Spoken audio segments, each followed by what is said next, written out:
الحمد لله رب العالمين والصلاة والسلام على سيد الأنبياء والمرسلين أما بعد فأعوذ بالله من الشيطان الرجيم بسم الله الرحمن الرحيم۔ پیارے اسلام بھائیو، روزے کا بیان جاری ہے۔ صدر الشریعہ بدر الطریقہ حضرت علامہ مولانا مفتی محمد امجد علی اعظمی رحمۃ اللہ تعالی علیہ بہار شریعت کے حصہ نمبر 5 اور صفحہ نمبر 963 پر احادیث کا ذکر کرتے ہوئے ارشاد فرماتے ہیں۔ حدیث نمبر 21 تا 26، بخاری و مسلم و ترمذی و نسائی ابو سعید رضی اللہ تعالی عنہ سے راوی حضور اقدس صلی اللہ تعالی علیہ وآلہ وسلم نے فرمایا، جو بندہ اللہ عز و جل کی راہ میں ایک دن روزہ رکھے، اللہ تعالیٰ اس کے منہ کو دوزخ سے 70 برس کی راہ دور فرما دے گا۔ اور اسی کی مثل نسائی و ترمذی و ابن ماجہ ابو ہریرہ رضی اللہ تعالیٰ عنہ سے راوی اور طبرانی ابو دردہ اور ترمذی ابو امامہ رضی اللہ تعالیٰ عنہما سے روایت کرتے ہیں۔ فرمایا کہ اس کے اور جہنم کے درمیان اللہ تعالیٰ اتنی بڑی خندق کر دے گا جتنا آسمان و زمین کے درمیان فاصلہ ہے۔ اور طبرانی کی روایت میں عمر بن عبسہ رضی اللہ تعالیٰ عنہ سے ہے کہ دوزخ اس سے 100 برس کی راہ دور ہوگی۔ اور ابو یعلا کی روایت معاذ بن انس رضی اللہ تعالیٰ عنہ سے ہے کہ غیر رمضان میں اللہ عز و جل کی راہ میں روزہ رکھا تو تیز گھوڑے کی رفتار سے 100 برس کی مسافت پر جہنم سے دور ہوگا۔ حدیث نمبر 27، بہقی عبداللہ بن عمر بن عاص رضی اللہ تعالی عنہما سے راوی کہ رسول اللہ صلی اللہ تعالی علیہ وآلہ وسلم فرماتے ہیں، روزہ دار کی دعا افطار کے وقت رد نہیں کی جاتی۔ حدیث نمبر 27 اور 28، امام احمد و ترمذی و ابن ماجہ و ابن خزیمہ و ابن حبان ابو ہریرہ رضی اللہ تعالیٰ عنہ سے روایت کرتے ہیں کہ رسول اللہ صلی اللہ تعالی علیہ وآلہ وسلم فرماتے ہیں، 3 شخص کی دعا رد نہیں کی جاتی: روزہ دار جس وقت افطار کرتا ہے، اور بادشاہ عادل اور مظلوم کی دعا۔ اس کو اللہ تعالی ابر سے اوپر بلند کرتا ہے، یعنی بادلوں سے اوپر بلند کرتا ہے، اور اس کے لیے آسمان کے دروازے کھولے جاتے ہیں۔ اور رب عز و جل فرماتا ہے کہ مجھے اپنی عزت و جلال کی قسم ضرور تیری مدد کروں گا، اگرچہ تھوڑے زمانہ بعد ہو۔ حدیث نمبر 29، ابن حبان و بہقی ابو سعید خدری رضی اللہ تعالیٰ عنہ سے راوی کہ نبی کریم صلی اللہ علیہ وآلہ وسلم فرماتے ہیں، جس نے رمضان کا روزہ رکھا اور اس کی حدود کو پہچانا اور جس چیز سے بچنا چاہیے اس سے بچا، تو جو پہلے کر چکا ہے اس کا کفارہ ہو گیا۔ حدیث نمبر 30، ابن ماجہ ابن عباس رضی اللہ تعالیٰ عنہما سے راوی کہ حضور اقدس صلی اللہ تعالی علیہ وآلہ وسلم فرماتے ہیں، جس نے مکہ میں ماہ رمضان پایا اور روزہ رکھا اور رات میں جتنا میسر آیا قیام کیا، تو اللہ تعالیٰ اس کے لیے اور جگہ کے 1,00,000 رمضان کا ثواب لکھے گا، اور ہر دن 1 گردن آزاد کرنے کا ثواب، اور ہر رات 1 گردن آزاد کرنے کا ثواب، اور ہر روز جہاد میں گھوڑے پر سوار کر دینے کا ثواب، اور ہر دن میں حسنہ یعنی نیکی، اور ہر رات میں حسنہ لکھے گا یعنی نیکیاں لکھے گا۔ حدیث نمبر 31 بحقی جابر بن عبداللہ رضی اللہ تعالیٰ عنہما سے راوی کہ رسول اللہ صلی اللہ تعالیٰ علیہ وآلہ وسلم فرماتے ہیں میری امت کو ماہ رمضان میں 5 باتیں دی گئیں کہ مجھ سے پہلے کسی نبی کو نہ ملی۔ اول یہ کہ جب رمضان کی پہلی رات ہوتی ہے اللہ عز و جل ان کی طرف نظر فرماتا ہے اور جس کی طرف نظر فرمائے گا اسے کبھی عذاب نہ کرے گا۔ دوسری یہ کہ شام کے وقت ان کے منہ کی بو اللہ عز و جل کے نزدیک مشک سے زیادہ اچھی ہے۔ تیسری بات یہ کہ ہر دن اور ہر رات میں فرشتے ان کے لیے استغفار کرتے ہیں۔ چوتھی یہ کہ اللہ عز و جل جنت کو حکم فرماتا ہے، کہتا ہے مستعد ہو جا، یعنی تیار ہو جا اور میرے بندوں کے لیے مزین ہو جا، قریب ہے کہ دنیا کی تعب سے یہاں آ کر آرام کریں، دنیا کی تھکاوٹ سے یہاں آ کر آرام کریں۔ پانچویں یہ کہ جب آخر رات ہوتی ہے تو ان سب کی مغفرت فرما دیتا ہے۔ کسی نے عرض کی کیا وہ شب قدر ہے؟ فرمایا نہیں، کیا تو نہیں دیکھتا کہ کام کرنے والے کام کرتے ہیں، جب کام سے فارغ ہوتے ہیں اس وقت مزدوری پاتے ہیں۔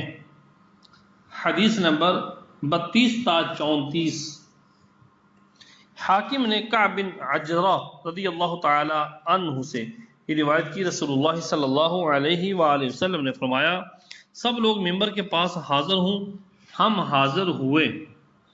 جب حضور صلی اللہ علیہ وسلم ممبر کے پہلے درجے پر چڑھے کہا آمین، دوسرے پر چڑھے کہا آمین، تیسرے پر چڑھے کہا آمین۔ جب ممبر سے تشریف لائے تو ہم نے عرض کی آج ہم نے حضور صلی اللہ علیہ وسلم سے ایسی بات سنی کہ کبھی نہ سنتے تھے۔ فرمایا جبرائیل نے آ کر عرض کی وہ شخص دور ہو جس نے رمضان پایا اور اپنی مغفرت نہ کرائی۔ میں نے کہا آمین۔ جب دوسرے درجے پر چڑھا تو کہا وہ شخص دور ہو جس کے پاس میرا ذکر ہو اور مجھ پر درود نہ بھیجے۔ میں نے کہا آمین۔ جب میں تیسرے درجے پر چڑھا تو وہ شخص دور ہو، کہا وہ شخص دور ہو جس کے ماں باپ دونوں یا ایک کو بڑھاپا آیا اور ان کی خدمت کر کے جنت میں نہ جائے۔ میں نے کہا آمین۔ اسی کی مثل ابو ہریرہ، حسن بن مالک بن حویرث رضی اللہ تعالی عنہم سے ابن حبان نے روایت کی۔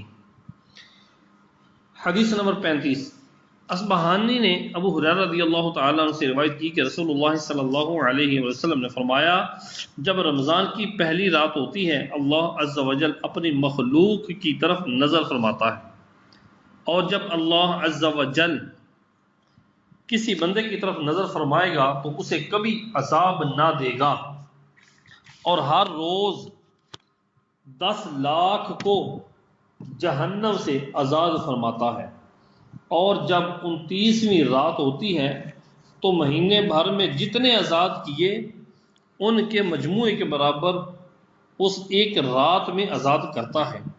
پھر جب عید الفطر کی رات آتی ہے ملائکہ خوشی کرتے ہیں اور اللہ عز و جل اپنے نور کی خاص تجلی فرماتا ہے۔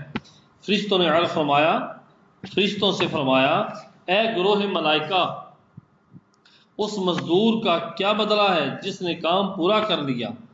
فرشتے عرض کرتے ہیں اس کو پورا اجر دیا جائے۔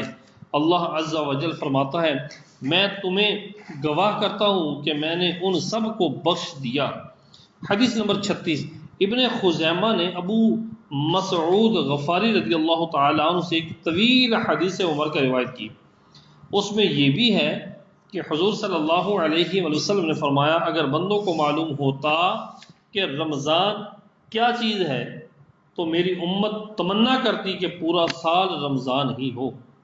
حدیث نمبر 37 بزار و ابن خزیمہ و ابن حبان عمر بن مرہ جوہنی رضی اللہ تعالیٰ عنہ سے راوی کہ ایک شخص نے عرض کی یا رسول اللہ علیہ وسلم فرمائیے تو اگر میں اس کی گواہی دوں، یا رسول اللہ عز و جل صلی اللہ تعالیٰ علیہ وسلم فرمائیے تو اگر میں اس کی گواہی دوں کہ اللہ عز و جل کے سوا کوئی معبود نہیں اور حضور صلی اللہ علیہ وسلم اللہ کے رسول ہیں، اور پانچوں نمازیں پڑھوں اور زکوٰۃ ادا کروں اور رمضان کے روزے رکھوں اور اس کی راتوں کا قیام کروں، تو میں کن لوگوں میں سے ہوں گا؟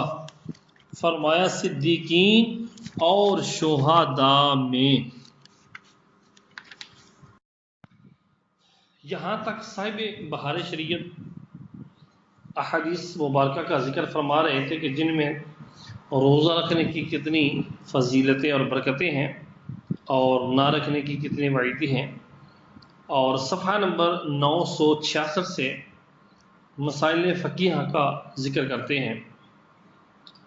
ارشاد فرماتے ہیں کہ روزہ عرف شرع میں مسلمان کا بنیت عبادت صبح صادق سے غروب آفتاب تک اپنے کو قصدن ارادتاً کھانے پینے جماع سے باز رکھنا، عورت کے حیض و نفاس سے خالی ہونا شرط ہے۔ روزے کی نیت کرتے ہوئے ارشاد فرماتے ہیں کہ روزہ کی تعریف کیا ہے؟ فرماتے ہیں شرع کے اندر مسلمان کا بنیت عبادت کی نیت سے صبح صادق سے لے کر غروب آفتاب تک اپنے آپ کو ارادتاً کھانے پینے اور جماع سے باز رکھنے کا نام روزہ ہے، جس کے اندر عورت کا حیض و نفاس سے پاک ہونا یہ ضروری ہے۔ مسئلہ نمبر 1، روزے کے 3 درجے ہیں۔ ایک عام لوگوں کا روزہ کہ یہی پیٹ اور شرمگاہ کو کھانے پینے جماع سے روکنا۔ دوسرا خواص کا روزہ کہ ان کے علاوہ یعنی یہ کھانے پینے جماع سے روکنے کے علاوہ کان، آنکھ، زبان، ہاتھ، پاؤں اور تمام اعضاء کو گناہ سے باز رکھنا۔ تیسرا خاص الخاص، خاص الخاص کا یہ کہ جمی ما سوی اللہ یعنی اللہ تبارک و تعالیٰ کے علاوہ ہر چیز سے اپنے آپ کو بالکلیہ، اپنے آپ کو مکمل طور پر جدا کر کے صرف اور صرف اسی کی طرف متوجہ رہنا، یعنی اللہ تبارک و تعالیٰ کی طرف۔ مسئلہ نمبر 2، روزے کی 5 قسمیں ہیں۔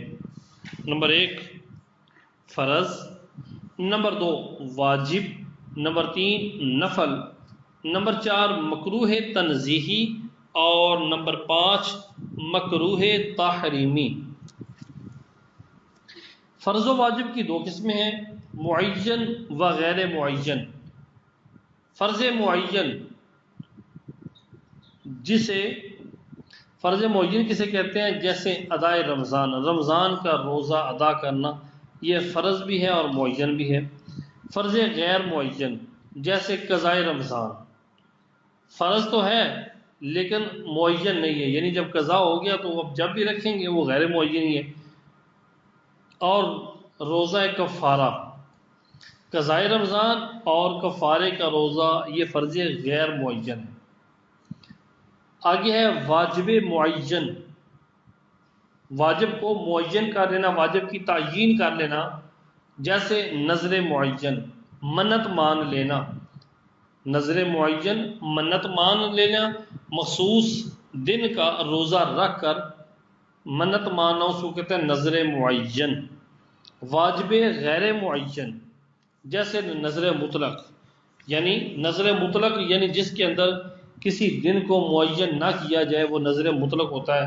مثال کے طور پر میرا یہ کام ہو گیا تو میں روزہ رکھوں گا، اب دن معین نہیں کیا کب رکھوں گا، کس مہینے میں رکھوں گا، اس کو کہتے ہیں واجب غیر معین۔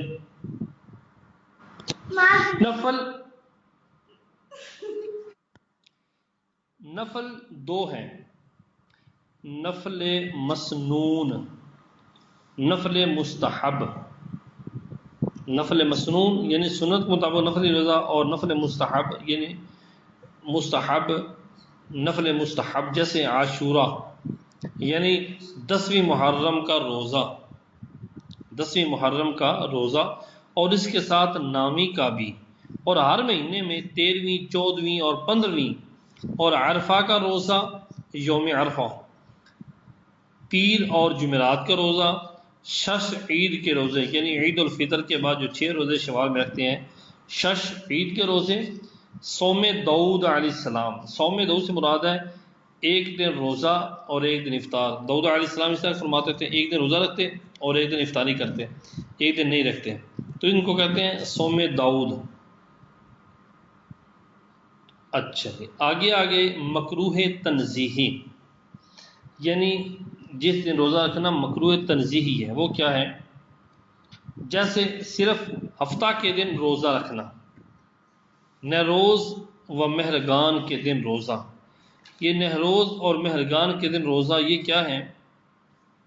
یہ آگے وضاحت آ رہی ہے کہ یہ 2 عیسائیوں کے دن تھے عید کے، عید دن روزہ رکھنا۔ صوم دہر یعنی ہمیشہ روزہ رکھنا مکروہ تنزیہی ہے، افطار کبھی نہ کرنا، لگاتار روزے ہی رکھتے رہنا۔ صوم سکوت یعنی ایسا روزہ جس میں کچھ بات نہ کرے۔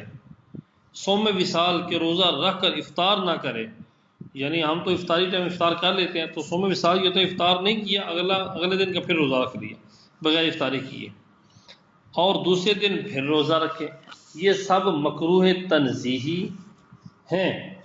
مکروہ تحریمی جیسے عید اور ایام تشریق کے روزے، عید کا روزہ مکروہ تحریمی ہے یعنی عید الفطر کا روزہ، اور ایام تشریق کے روزے، عید الفطر کا روزہ، عید الاضحیٰ یعنی 11، 12 اور 13 ذی الحجہ، ان 5 دنوں کے روزے رکھنا مکروہ تحریمی ہے۔ ایک عید الاضحیٰ کا، اور پھر 11ویں عید الاضحیٰ یعنی 10، 11، 12، 13 کو روزہ رکھنا مکروہ تحریمی قرار دیا گیا ہے۔ مسئلہ نمبر 3، روزے کے مختلف اسباب ہیں۔ روزہ رمضان کا سبب ماہ رمضان کا آنا ہے، یعنی روزے کے اسباب ہیں، تو رمضان کے روزے کا کیا سبب ہے؟ ماہ رمضان کا موجود ہونا۔ روزے نظر کا سبب کیا ہے؟ منت ماننا، یعنی روزہ منت کیا ہوتا ہے؟ منت ماننا، جب منت مان لی جائے تو اب روزہ رکھا جائے گا۔ روزہ کفارہ کا سبب کیا ہے؟ قسم توڑنا یا قتل کرنا یا زہار کرنا۔ قتل اور زہار ان کے احکامات آگے آئیں گے، تو یہ روزے کے اسباب ہیں، یہ اسباب پائے جائیں گے تو روزہ رکھنا واجب یا فرض ہو جائے گا۔ مسئلہ نمبر 4، ماہ رمضان کا روزہ فرض جب ہوگا کہ جب وہ وقت جس میں روزے کی ابتدا کر سکے وہ بندہ پا لے، یعنی صبح صادق سے دہوہ کبریٰ تک، صبح صادق سے لے کر دہوہ کبریٰ یعنی زوال سے پہلے تک، کہ اس کے بعد روزے کی نیت نہیں ہو سکتی، لہذا روزہ نہیں ہو سکتا۔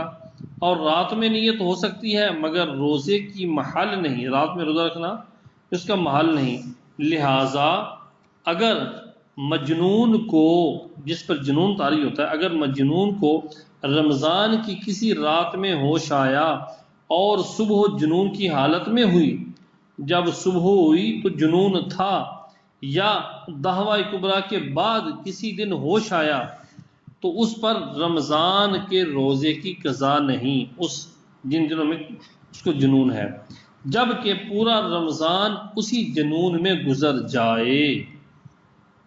اور ایک دن بھی ایسا وقت مل گیا جس میں نیت کر سکتا ہے، یعنی ایک دن بھی رمضان کے اندر ایک دن بھی ایسا مل گیا کہ صبح صادق کے بعد دہوہ کبریٰ سے پہلے اس کو ہوش آ گیا، جنون جاتا رہا، ایک دن بھی ایسا مل گیا جس میں نیت کر سکتا ہے، تو سارے رمضان کی قضا لازم ہے۔ اور اگر پورے رمضان میں اس کو یہ وقت ملا ہی نہیں کہ صبح صادق سے لے کر دعویٰ کبریٰ تک اس کو کسی دن بھی یہ وقت نہیں ملا جس میں نیت کی جا سکتی ہو، تو اب اس پر رمضان کی قضا واجب نہیں ہوگی۔ اگر وقت مل گیا ایک دن بھی تو پورے مہینے کی قضا لازم ہے۔ مسئلہ نمبر 5، رات میں روزے کی نیت کی اور صبح غشی کی حالت میں ہوئی۔ رات میں روزے کی نیت کی اور صبح غشی یعنی جنون کی حالت میں ہوئی اور یہ غشی کئی دن تک رہی، تو صرف پہلے دن کا روزہ ہوا، باقی دنوں کی قضا رکھے۔ اگرچہ پورے رمضان بھر غشی رہی، پورا رمضان غشی رہی، اگرچہ نیت کا وقت نہ ملا۔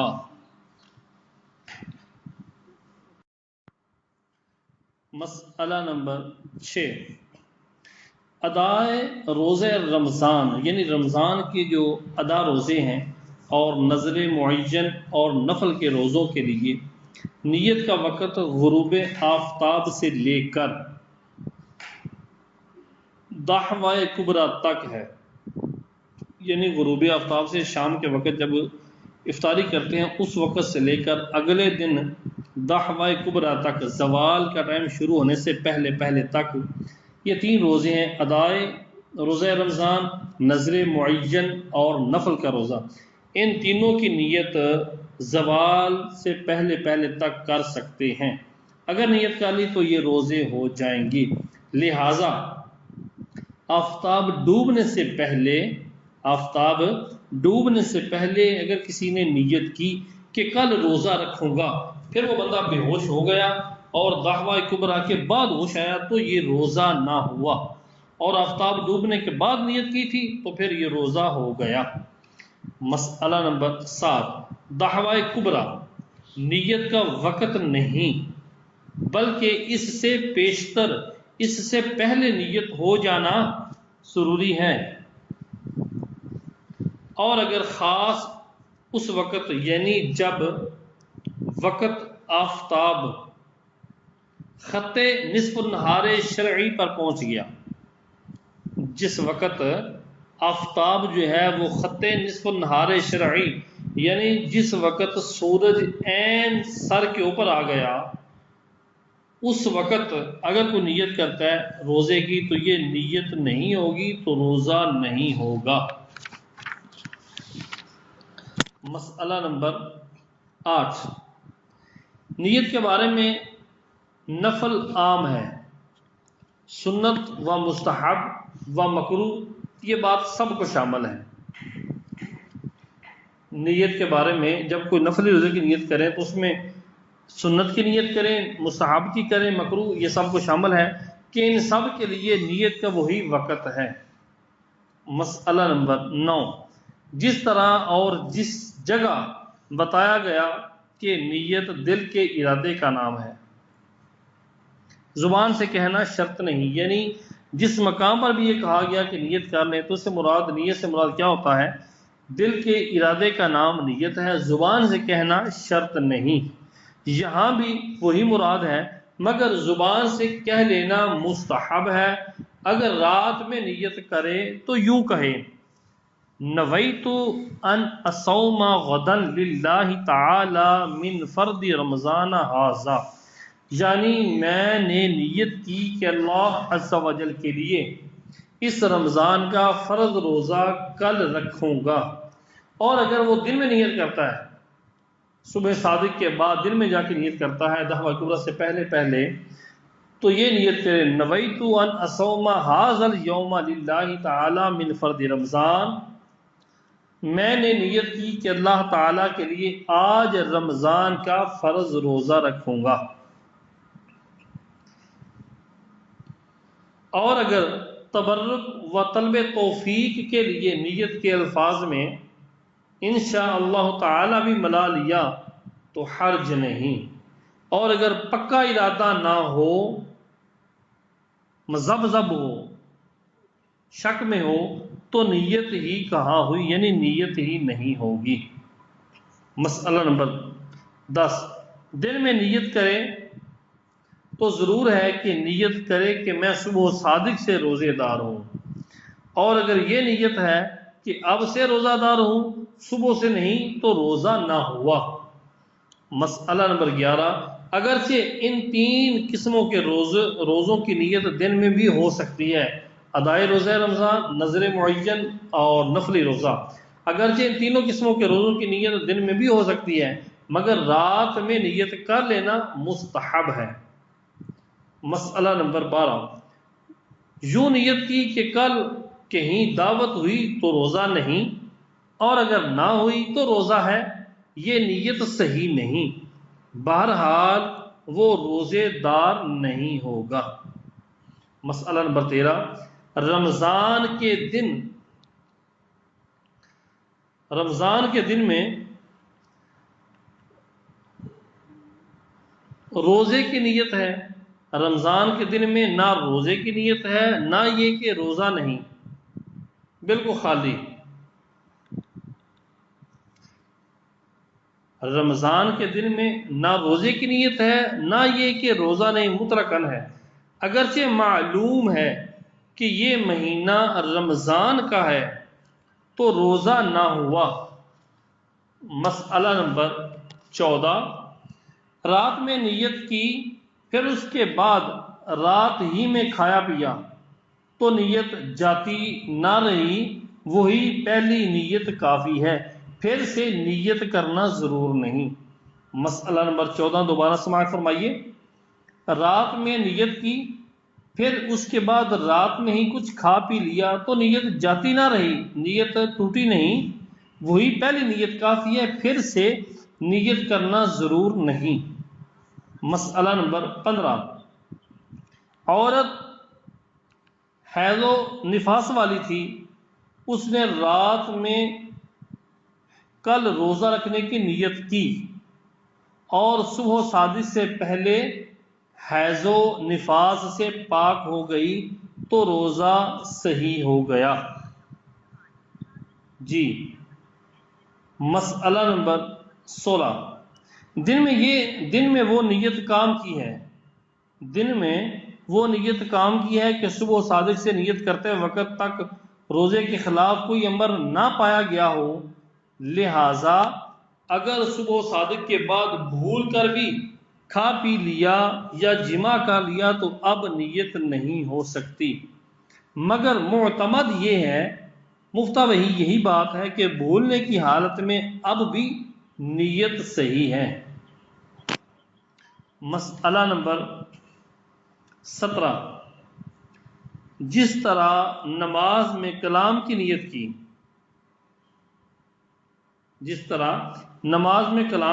کی مگر بات نہ کی تو وہ نیت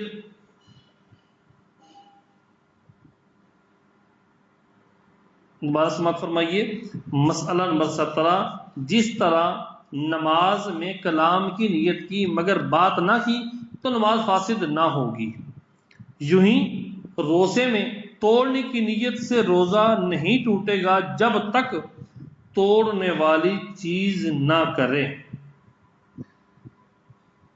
مسئلہ نمبر 18، اگر رات میں روزے کی نیت کی پھر پکا ارادہ کر لیا کہ نہیں رکھے گا تو وہ نیت جاتی رہی، اگر نئی نیت نہ کی اور دن بھر بھوکا پیاسا رہا اور جماع سے بچا تو روزہ نہ ہوا۔ مسئلہ نمبر 19، سحری کھانا بھی نیت ہے، خواہ رمضان کے روزے کے لیے ہو یا کسی اور روزے کے لیے، مگر جب سحری کھاتے وقت یہ ارادہ ہے کہ صبح کو روزہ نہ ہوگا تو یہ سحری کھانا نیت نہیں۔ مسئلہ نمبر 20، رمضان کے ہر روزہ کے لیے نئی نیت کی ضرورت ہے، پہلی یا کسی تاریخ میں پورے رمضان کے روزے کی نیت کر لی تو یہ نیت صرف اسی ایک دن کے حق میں ہے، باقی دنوں کے لیے نہیں۔ مسئلہ نمبر 21، یہ تینوں یعنی رمضان کی ادا کے روزے اور نفل و نظر معین مطلقاً روزے کی نیت سے ہو جاتے ہیں کہ میں روزہ رکھ رہا ہوں، خاص انہی کی نیت ضروری نہیں، یوں ہی نفل کی نیت سے بھی ادا ہو جاتے ہیں۔ اگر رمضان کے روزے رکھنے ہیں تو کہے میں نفل کے روزے رکھتا ہوں تو ادائے رمضان ہی ادا ہوگا۔ بلکہ غیر مریض، جو بندہ مریض نہیں، غیر مریض و مسافر نے رمضان میں کسی اور واجب کی نیت کی، جب بھی اسی رمضان کا روزہ ہوگا۔ مسئلہ نمبر 22، مسافر اور مریض اگر رمضان شریف میں نفل یا کسی دوسرے واجب کی نیت کریں تو جس کی نیت کریں گے وہی ہوگا، رمضان کا نہیں ہوگا، اور مطلق روزے کی نیت کریں تو رمضان کا ہوگا۔ مسئلہ نمبر 23، نظر معین یعنی فلاں دن روزہ رکھوں گا، اس میں اگر اس دن کسی اور واجب کی نیت سے روزہ رکھا تو جس کی نیت سے روزہ رکھا وہ ہوا منت کی قضا دے گا۔ صلو علی الحبیب صلی اللہ تعالی علی محمد۔